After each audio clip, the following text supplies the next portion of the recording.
Pakistan was roiled by a series of very high profile sexual assault cases in the country. And one of them was the story of this mother who was on the motorway with her young children in a car. She was traveling at night. The petrol in her car, finished and her car stalled. As she was inside her car, a few strangers who were going by in their car, they stopped and they, reversed, got this mother out and gang raped her in front of her children. And the conversation in the country was, what was she doing so late at night? It really triggered me. And for me, this film, Don't Be Late, Myra, really came pouring out in that fit of anger, of rage. Really, it was like lava flowing out of me.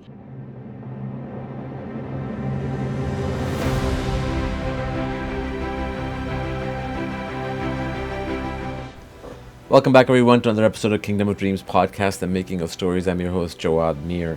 Today, my guest is Afia, who's the director of Don't Be Late, Myra, a short film. I saw this film by complete accident in LA. I was there for several meetings, and I happened to find out that one of my colleagues, she has a film where the light enters that I had seen previously that is going to be shown again, and I decided to go see it again. And it was a double feature of that plus Don't Be Late, Myra. And I was absolutely blown away by Don't Be Late, Myra, to a point where I almost wanted to walk out of the movie theater at the end. But it was an extremely important and powerful film about sexual assaults of young girls in Pakistan, my hometown. It was a pleasure speaking to her. So without further ado, here's my conversation with Afia for Don't Be Late, Myra. Well, thank you so much, Afia, for joining. Thank you. And to talk about Don't Be Late, Myra, which I had the pleasure of seeing. Was it last month when we saw it? Or Yeah, 2 months? in LA. Yeah, you came Yeah, to. yeah, yeah. And I didn't know anything about your film. We had never met. As you know, Himmel, I was there for the film that she had worked on, Where the Light Enters. And I was completely taken by your film to a point where, as I mentioned to you, that for the good reason I wanted to walk out of the theater because it was an extremely powerful and meaningful film. So thank you for that, first of all. Thank you. Thank you for having me and for all your thoughts. I appreciate it. So tell me, how did this start? How did this idea come to your mind? Obviously, it's an issue that is very common around the world, especially in the subcontinent. But nevertheless, to be able to tell the story the way you did in such bravery and authenticity, where did this originate from? The seeds of this story have been lying dormant for quite a while, for Don't Be Late, Myra. And it's based on lived experiences of myself and many of my friends from Lahore, in Pakistan. And I was only 9 when I was assaulted in the streets of Lahore. So at that point in time, I didn't know how to express what had happened to me or even talk about it to my elders. And there was so much shame surrounding, the idea of your own body and the idea that perhaps in some way you were responsible or guilty for inviting this incursion on your life and dignity. And so I just buried this story and those of my friends for many years. This is until a few years back when Pakistan was roiled by a series of very high profile sexual assault cases in the country. And one of them was the story of this mother who was on the motorway with her young children in a car. And she was traveling at night, and the petrol in her car, finished, and her car stalled. And as she was inside her car, as she was sitting there, a few strangers who were going by in their car, they stopped and they, reversed, got this mother out and gang raped her in front of her children. And the conversation in the country was, what was she doing so late at night?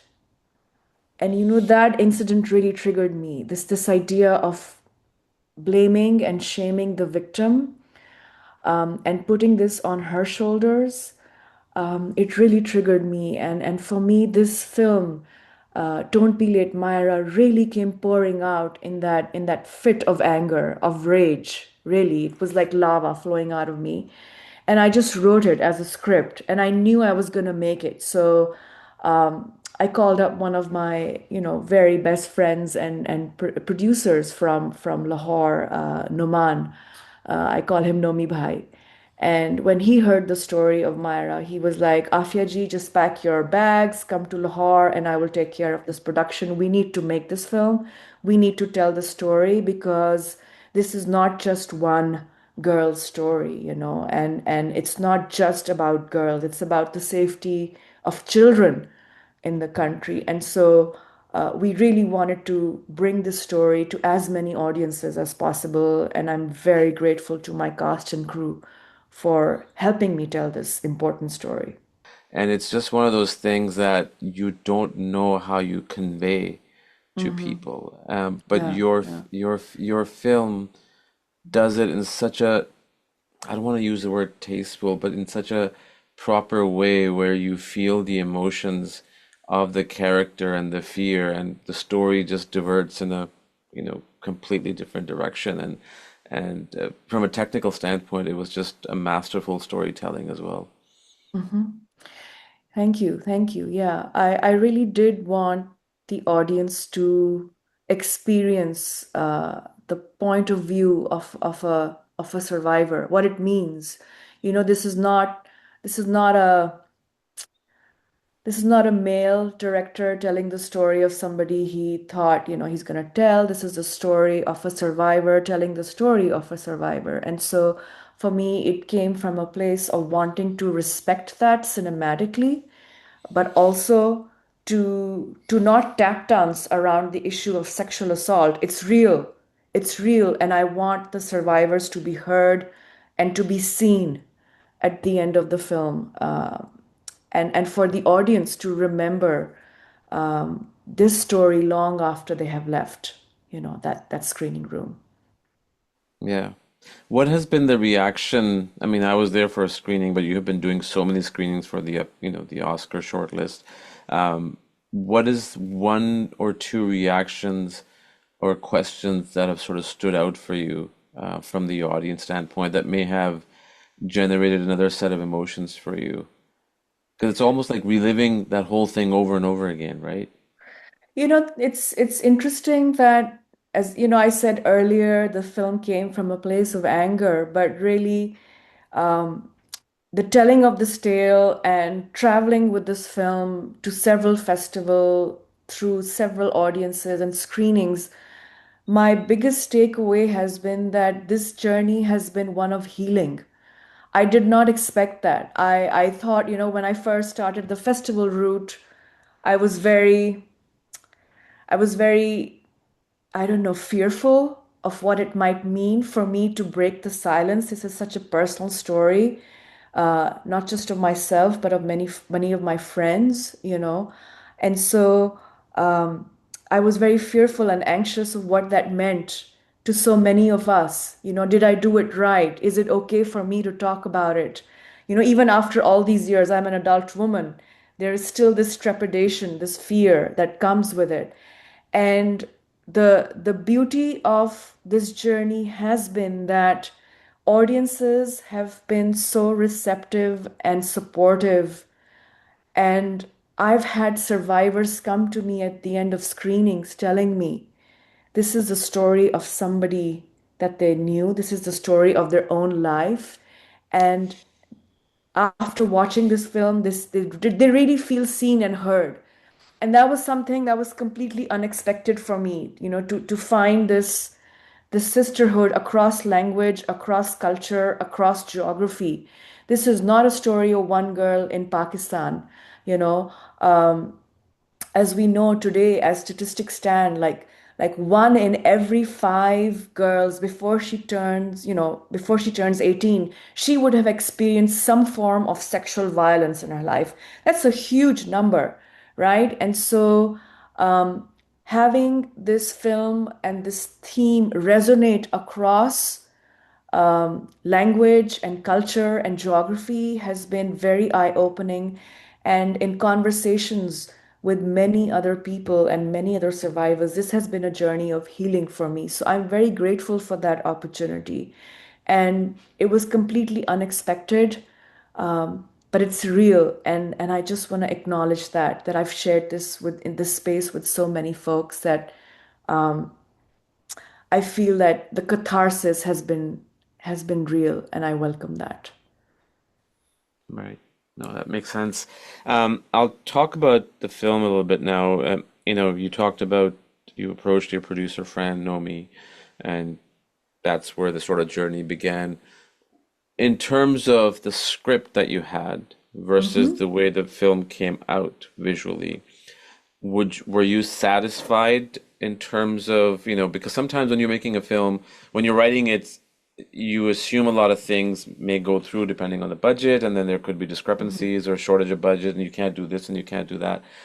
What was the challenge, if at all, in doing so, from the translation of the script into the Mm-hmm. visual medium? I mean, there's always a challenge, right? What you have on the page, and then what you want to shoot, and then what it becomes eventually in the edit. And I'm actually 2000% satisfied with how that journey evolved. It is an evolution. It is a journey, and you have to embrace it with that openness. So I'm very open, but I also it's a very intimate process. I'm the writer, director, producer, and editor of Don't Be Late, Myra. And having written what I had written, the biggest thing for me in terms of translating the page to the screen is how do I service the journey of my protagonist who's going to be silent for most of this journey, but there's something buried inside her that's living inside her that wants to come out. What is this inner voice, and how do I capture that for the screen? And that's the fun part for me as a director to translate. So I'm from Lahore. I grew up, where I grew up, and I know the city very intimately. So in the writing of the script, I knew there were certain places and spaces that I was going to really go back. Like there's this beautiful bridge in the city in Lahore. There are this big market, the Anarkali Bazaar, where they have these narrow lanes, and the shopkeepers are going to shout at you and entice you to come and check out their wares. And so there were all these different spaces that I knew I was going to film in. And so how do I capture that for the screen? For me, one of the biggest things was using the city, the location, as a character in the frame, right? So creating the sense of the city as a living organism that lives and breathes around this lonely figure of a girl traveling all by herself, alone on the streets, not really knowing the way back home.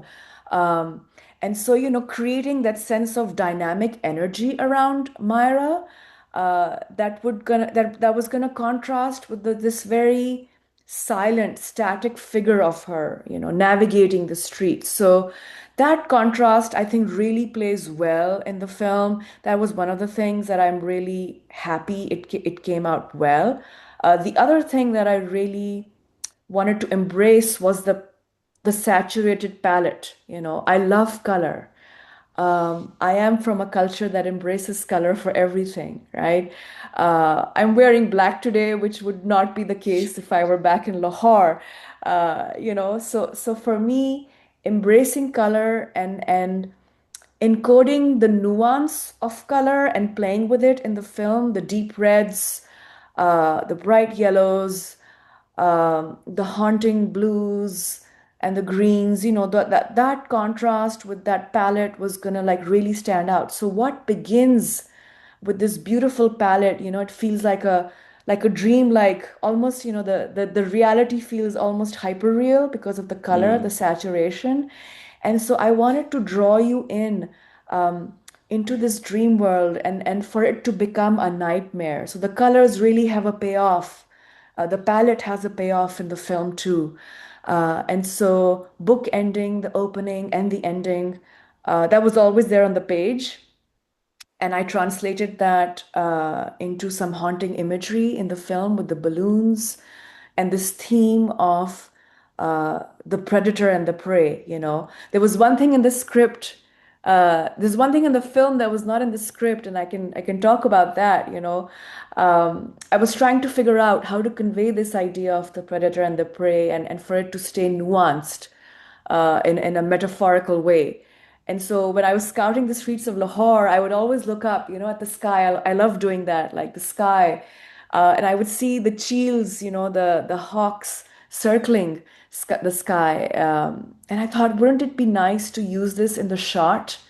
But how do you get the Cheels to cooperate with you? You know, that was going to be the logistical challenge. But I wove this visual metaphor in my film of the Cheels circling, and I think the payoff is great with that as one of the ending shots, and it works really beautifully across the film, and says far more than anything I could have said, you know. And so to me, that is the payoff when you can watch, and the audiences, you know, the audiences really pick up on these nuances, the subtext, and they always ask me about this ending, and they've felt the ending in some ways, and they always want to confirm that this is what it actually meant. Yeah. So that's you know that's the gratifying part of having conveyed that cinematically, for audiences and for them to experience this in a very visceral, haunting way, you know. Yeah. No, we talked about the color palette too when we were in LA, and Yeah. that's the saturation is what I loved, from a creative standpoint, and also how her journey from from school to home, and how light plays a big part in her emotions and where she ends up towards the end, right? And it was very clear the intention was there. And I think one of my biggest, like when I think about your film, I think about the last shot, that one that you talked about, the balloons, Hmm. and when she's walking on the bridge, I think, and there is a window pane that you shoot through. Hmm. That spoke volumes. I mean, you can interpret that in so many ways, but just visually, that was a breathtaking shot, and I really resonated with that. Thank you. Yeah, and that shot, I was scouting the bridge and we were waiting for the light to change. So in that part of the journey, you know, she starts her journey like late afternoon and it goes into evening. So I'm playing with light as it's changing across the landscape, across the city. And on this beautiful, gorgeous bridge, I was walking up and down because I was trying to kill time. We were waiting for the light to sort of the sun to set a little bit more before it had the right look for the frame. And I was walking by and I saw these buildings right next door to the bridge. And all these windows had the reflection on them. So you could see the reflection of the traffic of the bridge. And I thought, wouldn't it be great if Myra could walk down in the reflection and just capture that still, you know, that idea of stillness playing with the kinetic energy. So the Mm. frame was gonna be still, you know, trained on this window that is capturing the energy of the city as it's just zooming past Myra, and she's walking as this lonely figure. And so I said to my DP, like, bring the camera here, let's get this moment. I know we're waiting for the light, they were set up for the other shot, but I said, never mind, we have half an hour, let's get this other moment, you know. And so we ran and we, you know, repositioned the camera, and I asked Inaya, who's our lead actress, that's this wonderful 10-year-old actress. And I said, Inaya, just walk down, you know, with this backpack of yours and just keep walking as long as you can.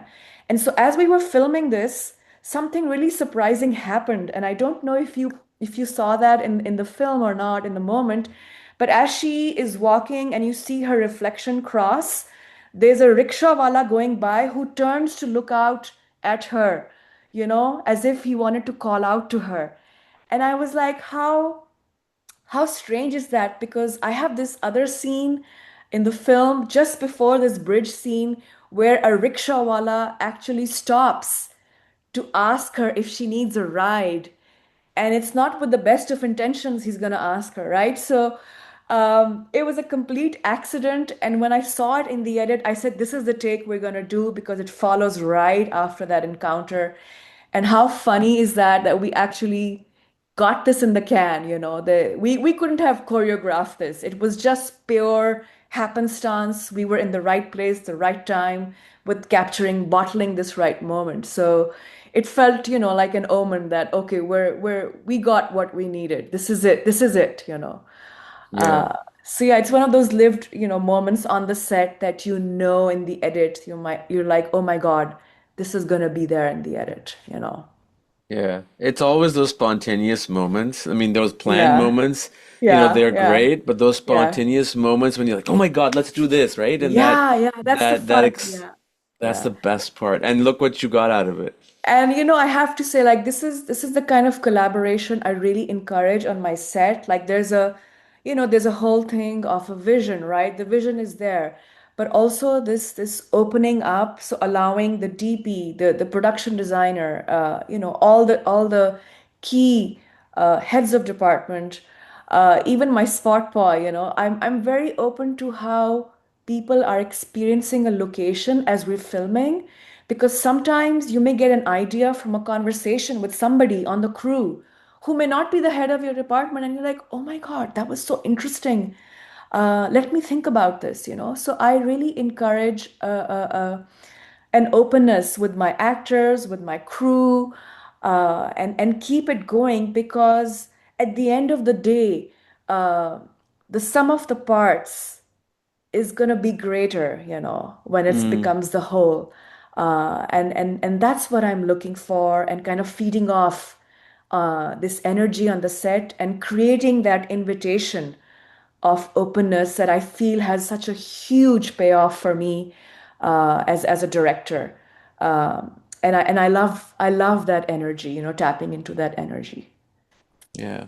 No, that's beautiful. And the collaborative effort is, I mean, the whole Yeah, collaborative part is essentially what works. I mean, I've heard so many yeah, stories from directors like Steven Spielberg, from Francis Ford Coppola, like all that stuff. yeah, yeah, And it makes a huge difference because they're always looking at things differently. I mean, one of the most stories that I really enjoy, I don't know if you ever watched Seinfeld. I love Seinfeld. Yeah, yeah, So there's a story which Brian Caston, the one who was in Breaking Bad, and he was the dentist in Seinfeld. yeah, He said yeah. that there was a story on the set. There was this guy who was just fixing something, like you can call him carpenter, and he said, what if you do this at Mm-hmm, this mm-hmm, moment? mm-hmm. And everybody started laughing, Uh-huh. and they threw that in the episode. I don't remember what the exact scene was, but Yeah, yeah, the yeah. whole collaboration effort. It's great, right? So I think bottling that and recognizing that it's a huge part of collaboration, and Yeah. especially with actors. Like I don't go with a very predetermined set of things to do. I have a fair idea. They have, and I want to leave it open, because things arise in the spontaneous, in the improv versions of lived reality, that you can say, I can work with that, like build on that, or change just that a little bit, and you have it. So the door is always open to finding the something new. I think as directors, that's always the exciting part. Like, it's not the predetermined stuff. That's gonna happen. That's part of the prep. You're living with it, right? The exciting part is discovering something new. What can that be? And I think every day of being on the set and being open to that energy of bottling, that discovery of something new, that to me is like such I miss that part of being on the set. So I'm dying to get back on the set, as you can tell, and Yeah. and and work with that energy, because that's what I love doing. Yeah, yeah, it makes sense. I completely agree with you. Yeah, yeah.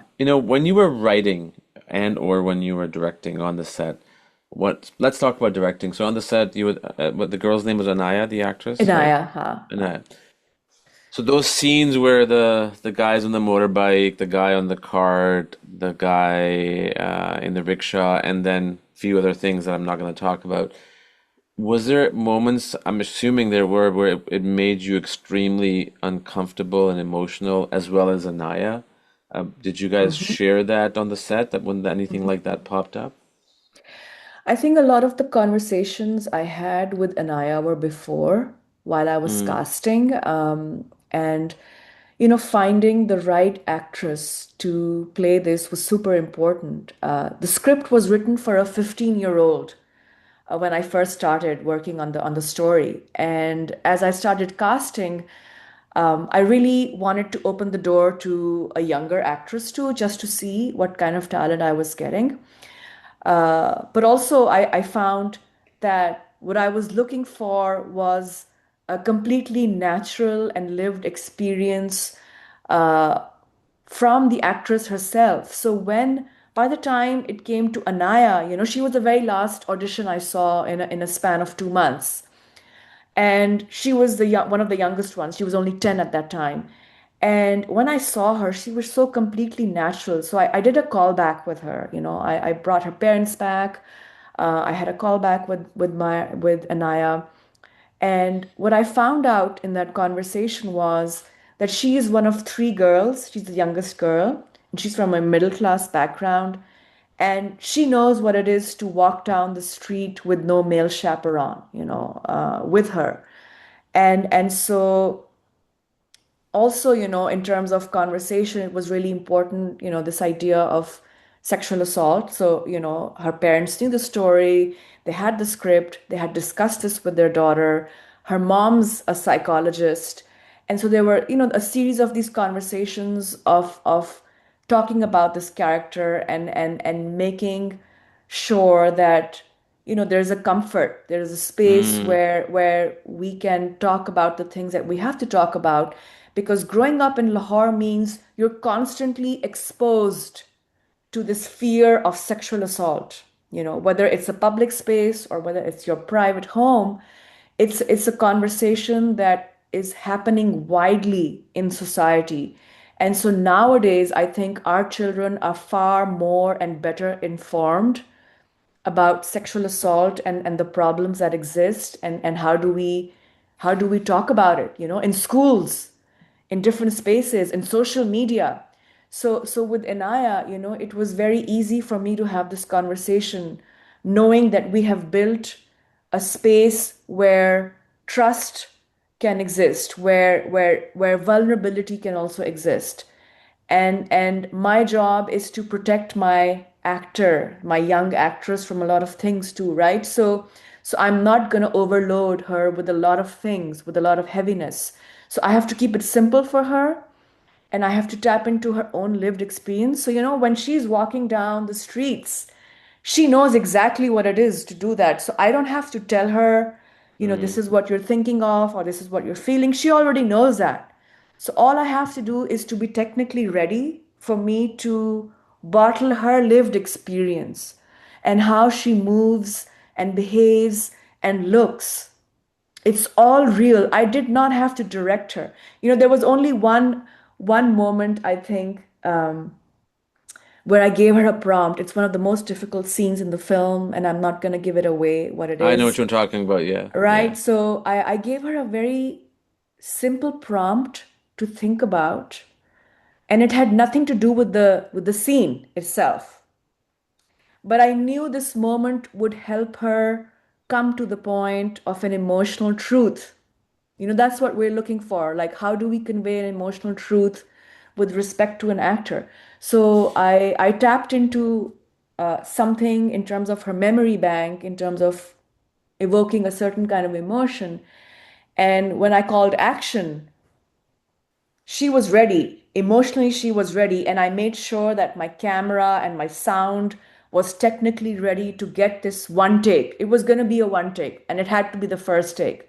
So I didn't want her to go through the same emotional journey again for another take. So I wanted to be ready to bottle this. So, there was my Right. job as a director to keep it very simple and to protect her and to make sure that I can arrive at this emotional truth through a different path of how to tap into that. So that's my job as a director. So we do what we have to do to get the performance, but also to make sure that we protect our actors from especially a child actor. And I'm Yeah. the mom on the set too, so I have a daughter. So I worked with Anaya, as if she were my own daughter, and the parents trusted me with that. So that's the joy and beauty of being a female director in Pakistan, is that the parents of the child actor will give you the trust because they know you Mm, will do right by it. You will yeah. not be exploiting their child. And it's not a toxic male director on set. So they really trust you as a female director to do it right with empathy and with nuance. Makes sense. One of the things you talked about in the conversation, and it kind of just brought up this thing that I come across with a lot of people, and that I don't know about Pakistan, Huh. but especially in diaspora. When you make films like these, or when you write books like this, there's always this thing that why are we portraying the country or the Mm-hmm. people in a negative way, right? Mm-hmm. I don't know if you've experienced that. I Mm-hmm. have come across a lot of people in the diaspora, whether it's in States and Canada. Why must we be critical? Like, yeah, okay, I understand that, there's Western media that may sort of take that in a different way and all that. I get that. But at the Mm-hmm. same time, the only way to resolve a problem, the first step is recognizing that there is a problem. Mm-hmm. Mm-hmm. And do you feel that something have you experienced and that's something that needs to change, whether it's back home or here, that Yeah. at Yeah. least recognizing and don't say that why are you portraying the image of our country in a negative light? I mean, there's always that, all my films so far have dealt with patriarchy in some way, and the push and pull forces that exist, especially when it comes to the stories of women. And so for me, I do not back down on telling the stories that I want to do just because I will be criticized for it by some portion of society. That's always going to be the case. Yeah, yeah, And right, so you go in with a thicker skin. This is something I have learned is to not take it personally, right? yeah, People are gonna 100%. criticize and they will have an opinion and they're entitled to their opinion.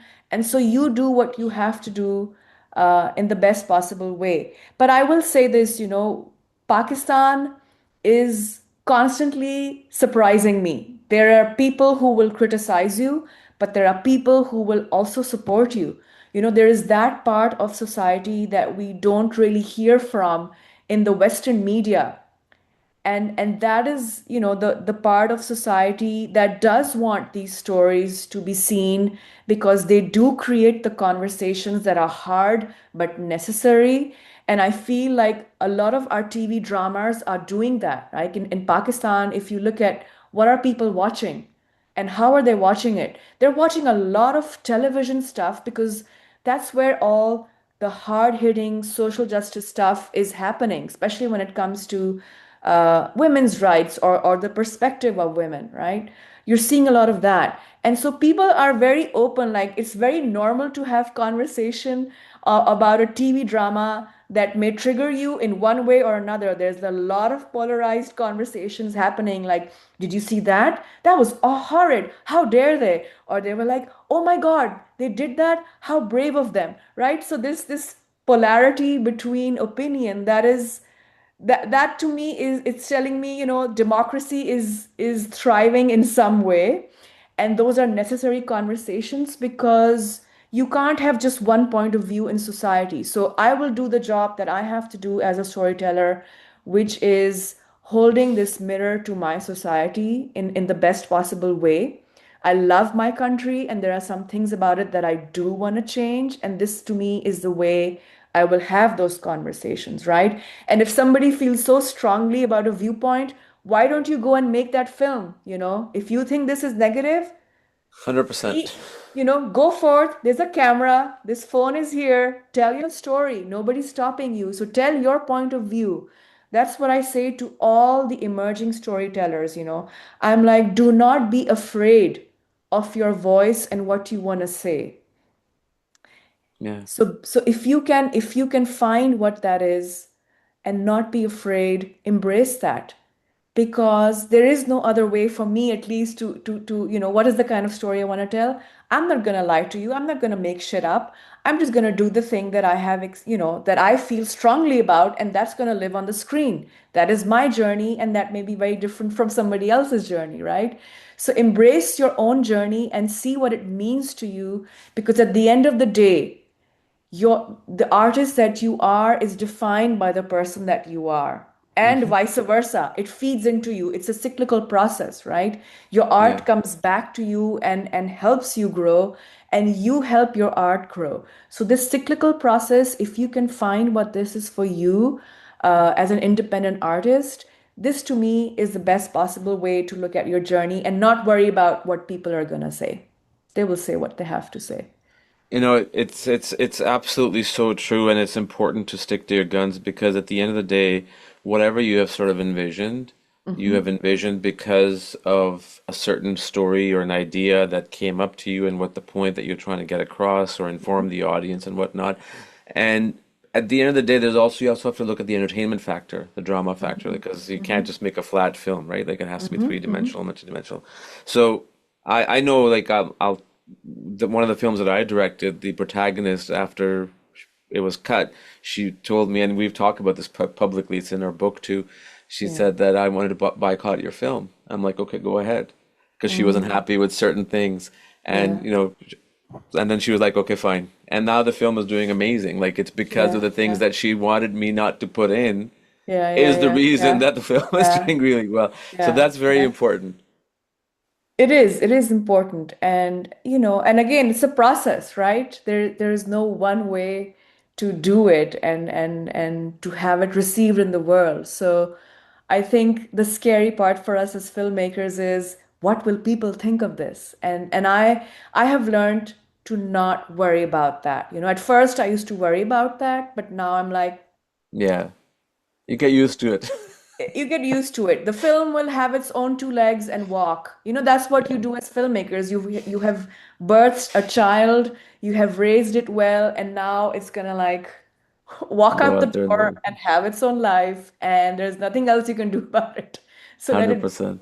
be.